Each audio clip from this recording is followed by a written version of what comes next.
Assalamualaikum warahmatullahi wabarakatuh. Halo semua, perkenalkan nama saya Nabila Sofiatunisa dengan NIM L1A022078, Prodi Manajemen Sumber Daya Perairan, Fakultas Perikanan dan Ilmu Kelautan, Universitas Jenderal Sudirman. Pada video kali ini, saya akan mempresentasikan hasil dari makalah yang saya buat dengan judul Pemanfaatan spons sebagai bahan baku obat. Simak terus ya. Rumusan masalah yang akan dibahas yaitu yang pertama ada apa pengertian dari spons, yang kedua apa saja kandungan senyawa spons sebagai bahan baku obat, yang ketiga apa saja ancaman kepunahan spons. Latar belakang dari pemanfaatan spons sebagai bahan baku obat yaitu spons merupakan organisme laut yang sering disebut bunga karang, adalah hewan kelompok invertebrata. Spons sebagai hewan penyaring dapat menjadi bioindikator suatu perairan di mana semakin banyak ditemukan spons di suatu perairan, maka kondisi perairan di lokasi tersebut kurang baik. Spons laut hidupnya menetap atau immobile dan dapat hidup di berbagai habitat seperti pasir, karang mati, batu, serta media apapun yang menjadi struktur keras. Lalu pengertian dari spons. Spons sendiri merupakan kelompok porifera, yaitu hewan yang mempunyai tubuh berpori-pori. Spons dikenal dengan filter feeders atau menyerap, menyaring, dan menyemprotkan nutrien dalam memperoleh makanan. Makanan spons terdiri dari detritus organik seperti bakteri, zooplankton, dan fitoplankton yang secara selektif ditangkap oleh sel-sel berbulu cambuk. Kandungan senyawa dari spons. Yang pertama yaitu senyawa antimikroba. Spons memiliki senyawa kimia yang dapat menghambat pertumbuhan mikroorganisme tertentu. Sifat penghambatan ini dimanfaatkan dalam farmakologi sebagai bahan obat terhadap penyakit yang umumnya disebabkan oleh mikroorganisme seperti bakteri, yeast, dan jamur.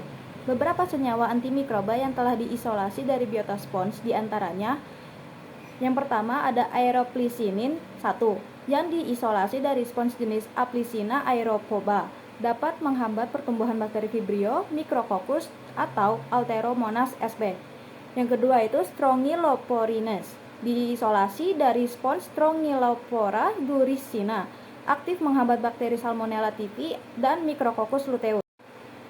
Yang ketiga mukubilin, senyawa perosida siklik non-sesterpen yang diisolasi dari spons Perianos sp. Senyawa ini mempunyai aktivitas sebagai antibiotik. Lalu kandungan senyawa yang kedua dari spons yaitu senyawa anti kanker. Beberapa senyawa yang berhasil diisolasi dari biota spons telah terbukti menghambat pertumbuhan sel kanker. Berikut adalah senyawa-senyawa anti kanker yang ditemukan.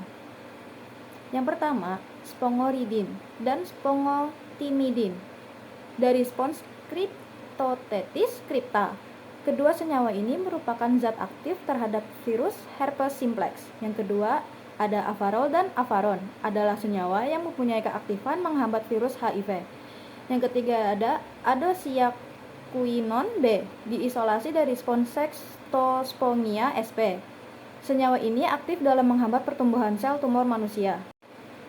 Selain senyawa-senyawa yang mempunyai keaktifan sebagai antimikroba dan anti kanker, beberapa senyawa dari spons dapat digunakan sebagai lead compound.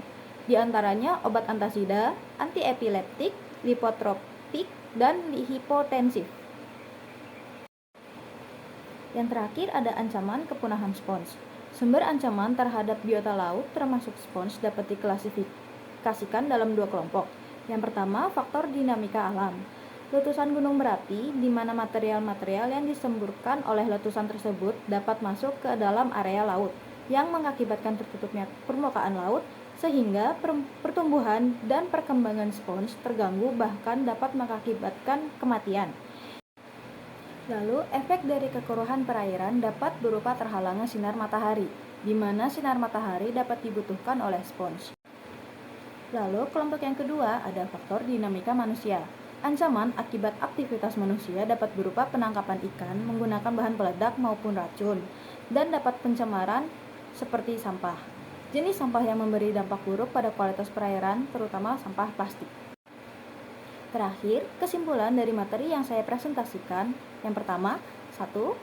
Spons merupakan organisme laut invertebrata yang berasal dari filum porifera yang dicirikan memiliki banyak pori-pori di sepanjang tubuhnya, dikenal dengan filter feeders, hidup melekat dan menetap pada karang batu dan dasar laut pada saat dewasa.